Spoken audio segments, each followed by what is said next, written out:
नमस्कार दोस्तों, मेरे चैनल ब्रेन पावर में आपका बहुत बहुत स्वागत है।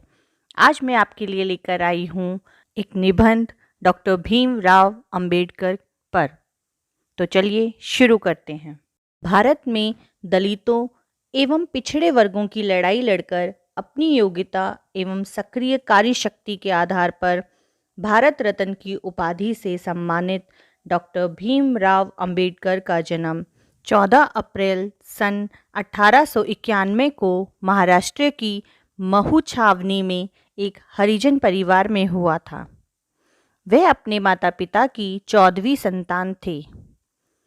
16 वर्ष की अल्पायु में मैट्रिक परीक्षा पास करते ही उनका विवाह रमाबाई नामक किशोरी से कर दिया गया था।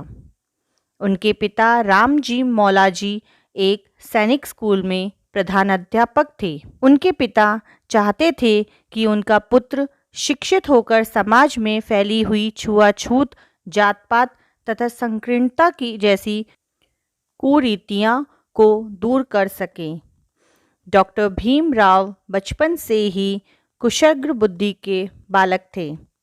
वे विद्या अध्ययन में बहुत रुचि रखते थे।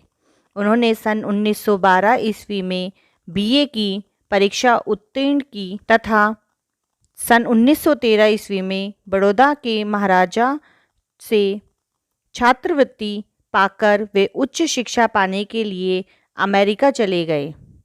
वे सन 1913 से 1917 तक 4 वर्ष अमेरिका और इंग्लैंड में रहकर वहां से एमए, पीएचडी और एलएलबी की परीक्षाएं उत्तीर्ण कर भारत लौट आए। भारत आने पर महाराजा बड़ौदा ने उन्हें सचिव पद पर नियुक्त किया, किंतु वहां उन्हें छूत छात के भेदभाव का सामना करना पड़ा। वे इस अपमान को सहन नहीं कर पाए तो यह पद छोड़कर बंबई में अध्यापन कार्य में लग गए। इसके बाद वकालत प्रारंभ कर दी। इस बीच उन्होंने छूत छात के विरुद्ध लड़ने की प्रतिज्ञा कर ली और तभी से इस कार्य में जुट गए। तभी उन्होंने एक मूक शीर्षक पत्रिका का प्रकाशन प्रारंभ किया। इस पत्रिका में दलितों की दशा और उद्धार के बारे में उन्होंने जो लेख लिखे, उनका भारतीय दलित वर्गों तथा अन्य शिक्षित समाज पर गहरा प्रभाव पड़ा।